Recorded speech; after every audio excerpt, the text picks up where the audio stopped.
middle lane drivers pulling out on people, complete unawareness. I mean, we usually see this from car drivers, and I have to say, around the time when mothers pick the children up from school, which we may get to see later, really bad. Now this corner here, I love these lights, they stop you here on the bike, not in this car. When they go green, round here, knee down, about here, around this corner. Awesome corner for it. As you can see, road conditions today, not great. But I've gone for a knee down now, risking a low side definitely. Front wheel washing out the damp patches, and it's freezing cold as well. No, it's not freezing cold, it's about 5 or 6 degrees C, so not technically freezing. You may see some icy patches under the trees and that.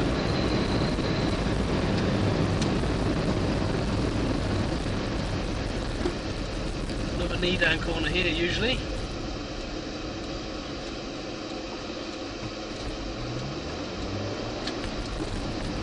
First gear in this takes me to about what, 16 miles an hour. That was screaming then. On the bike, just over 80 miles an hour in first gear. I've seen 100 miles an hour on the clock at this before, on a downhill stretch, with the wind behind me. Hey, mind the crazy dog. I've always wanted to vlog on the bike, or vlog as I should say on the bike. Never been able to, because with the camera I use, which is a VO Movie Pro, the microphone, well, it's not an external microphone, you can't really hear much. Obviously I've usually got the bike mounted camera, there's no chance of hearing around that when I get to any sort of speed. And when I put cameras in my helmets, like the smaller VO cameras, distorts the sound really badly, so there's no chance of that either.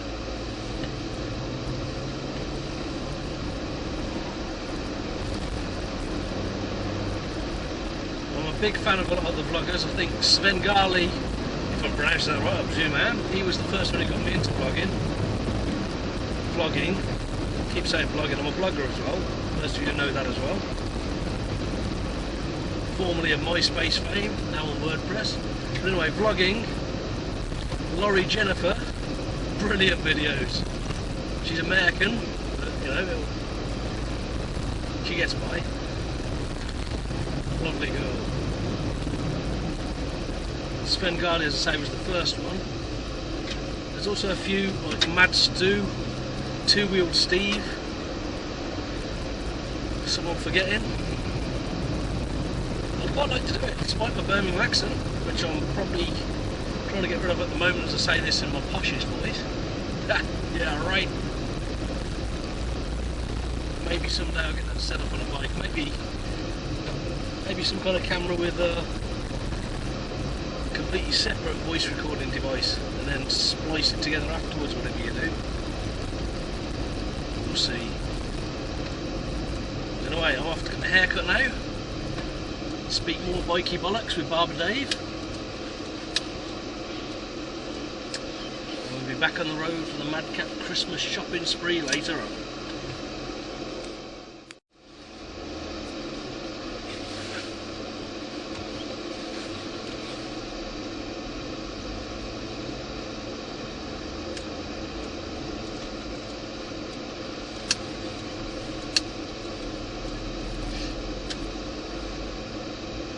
Something of a fail.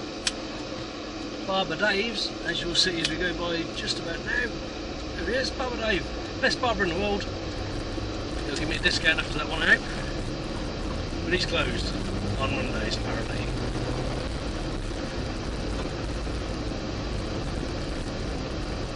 What to talk about? See, usually I'm a writer, blogger, whatever. I've moved to blogging now. Trying to kid myself I'm still a writer. Realistically, it's probably my retirement plan if I ever make it that long.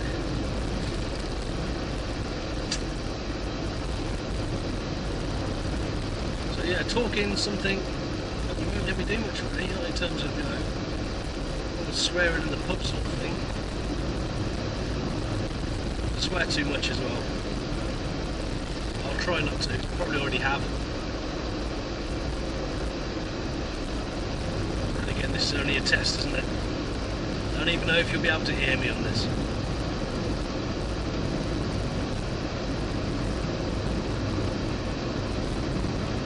But yes, driving. As I said, did 11 years on the bike, always sports bikes. I had one crosser. Ironically, it's one of the only bike I crashed during winter. So much for that sensible choice, and it was freezing. Do yourself a favour, if you've got to ride a bike through winter, sports bike, nice big fairing. It's got the speed to still give you that thrill, get your adrenaline going, keep you warm on the straights when it is dry. And when it's not, of course it's that little bit more exciting, because it's not a good idea to drop a sports bike. Even with the crash bungs on, you can do a lot of damage to the fairing, big money. Always best not to do it, and that's quite a bit as well. So yeah, I've done track days on bikes, so I was a late starter to that as well, but that is so awesome. If you've never done a track day on your bike, you really don't know what you're missing. I thought just riding a road bike was amazing, but then I took it to a track. Donington Park was my first one. I still remember that feeling of coming down through the Kramer curves for the first time, looking down that steep incline, the ribbon of tarmac stretching away. Jesus Christ. There's so many greats have been. And there's me on my little hired 600 sports bike. First time I'd ever ridden a 600 actually. I got the bug for a big time.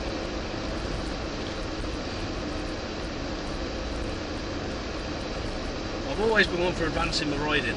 Clutchless shifts, flipping on the downshifts, learning about counter steering. Haven't really studied the Keith Code stuff specifically, but I should imagine I do use most of the techniques that I've picked up from other sources and other people I've learned from.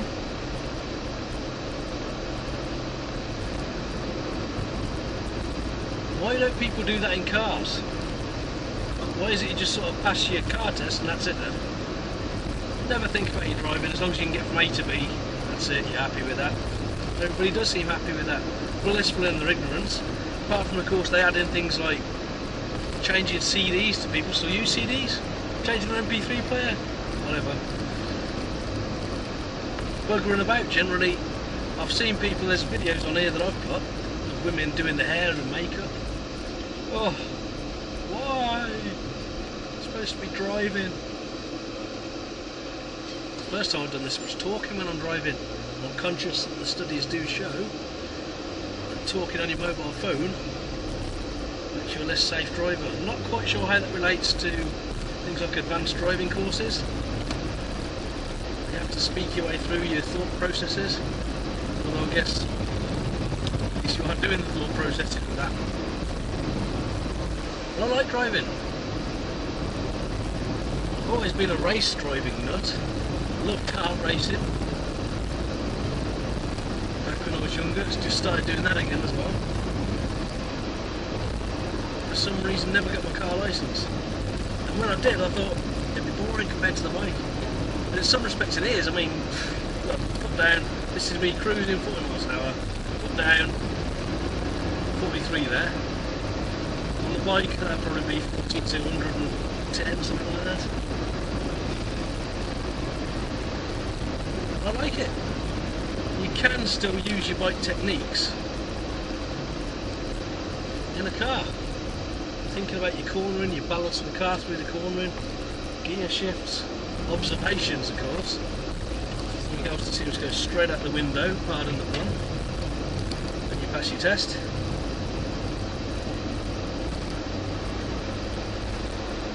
And I'm absolutely sure I'm not the greatest car driver in the world. Still got a long way to go on that. A year's not a long time. It took me more than that to click with the bikes really. But straight away the first thing I did was put myself in for a skid pan training course. So I know what to do when things go bad, which I wish you could do on bikes really, because it happens so much faster and it's so much harder to recover. There are skid pan training courses for bikes, but not many, and they're expensive. Should be more.